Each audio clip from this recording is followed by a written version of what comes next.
Exercise 4A part D question number 8। इस question के अंदर बच्चों हमें एक ग्लास दिया हुआ है जो कि कुछ इस शेप का है और पानी से पूरा भरा हुआ है। उसका एरिया 20 सेंटीमीटर स्क्वायर है, टॉप और बॉटम दोनों का। हाइट 20 सेंटीमीटर है और जो वॉल्यूम है वो 1/2 लीटर है। तो बच्चों ये बताओ कि फाइंड द फोर्स मतलब exerted by water on the bottom, मतलब ये बॉटम के ऊपर वाटर कितना फोर्स लगाएगा।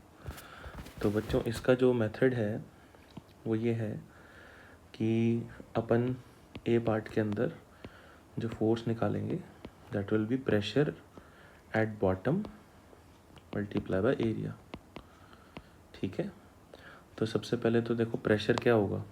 प्रेशर एक तो होगा एटमॉस्फेरिक प्रेशर, क्योंकि वाटर का ग्लास देखो ओपन पड़ा हुआ है, तो एटमॉस्फेरिक प्रेशर लगेगा plus pressure of the liquid, जो उसका गॉज प्रेशर है वो, मल्टीप्लाई बाय एरिया। तो एटमॉस्फेरिक प्रेशर की जो वैल्यू है दैट इज़ 10⁵ प्लस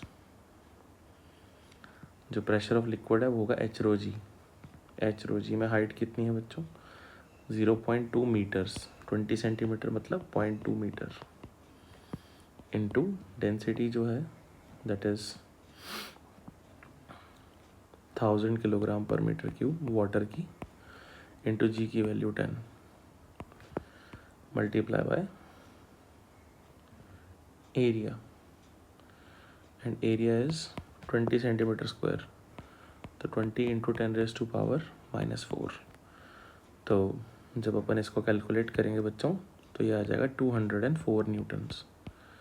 तो ये आ गया फोर्स। बी पार्ट देखते हैं इसका क्या कह रहा है। बी पार्ट में बच्चों इक्विलिब्रियम में है पानी ग्लास के अंदर, और आप ये बताओ कि रिजल्टेंट फोर्स कितना एक्सर्ट हो रहा है साइड्स के थ्रू, ठीक है ना, वाटर पे। आपको एटमॉस्फेरिक प्रेशर की वैल्यू दी हुई है जो हमने यहाँ पे सब्स्टिट्यूट भी की थी, डेंसिटी भी गिवन है, और ठीक है ना एग्जैक्टली जो डेटा गिवन है आपने वही लेना है। तो कैसे करेंगे बच्चों, इसमें देखिए ये जो कर्व्ड सरफेस है ना, तो इसको अपन मान लेते हैं स्फेरिकल।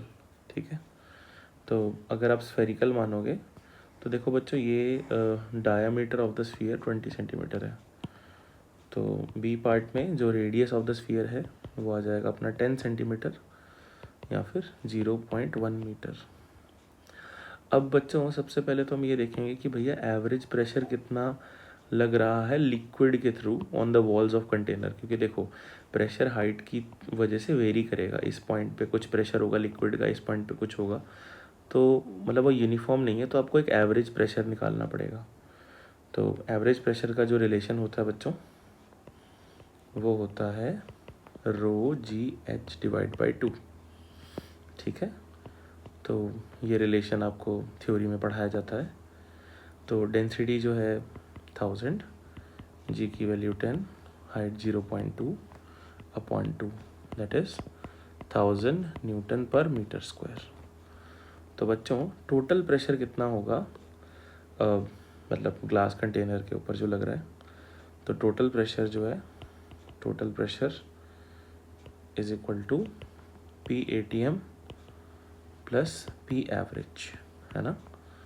तो जब आप इसे कैलकुलेट करेंगे, एटमॉस्फेरिक आपको 10⁵ दिया हुआ है, एवरेज हमने 1000 निकाला है, that will be equal to 101,000 newton per metre square. तो बच्चों फोर्स कितना लग रहा होगा, force is pressure into area, और वही वाला फोर्स जो है in return glass walls water पे भी लगाएंगे, मतलब जो फोर्स पानी लगाएगा वॉल्स पे उतना ही वॉल्स लगाएंगी वाटर पे, ताकि सिस्टम इक्विलिब्रियम के अंदर रहे। तो वो फोर्स हम प्रेशर इनटू एरिया से कैलकुलेट कर देते हैं। प्रेशर हमारा आया 101,000 into area of the sphere होता है 4πr²। आर की वैल्यू हमने 10 निकाल ली, 101,000 इंटू 4 इंटू 3.14 इंटू 10 सेंटीमीटर है तो 0.1 का स्क्वायर हो जाएगा, एंड इसकी जो वैल्यू आएगी कैलकुलेशन के बाद वो आएगी 1.26 into 10 raised to power 4 Newton. And this is the solution to this problem, बच्चों.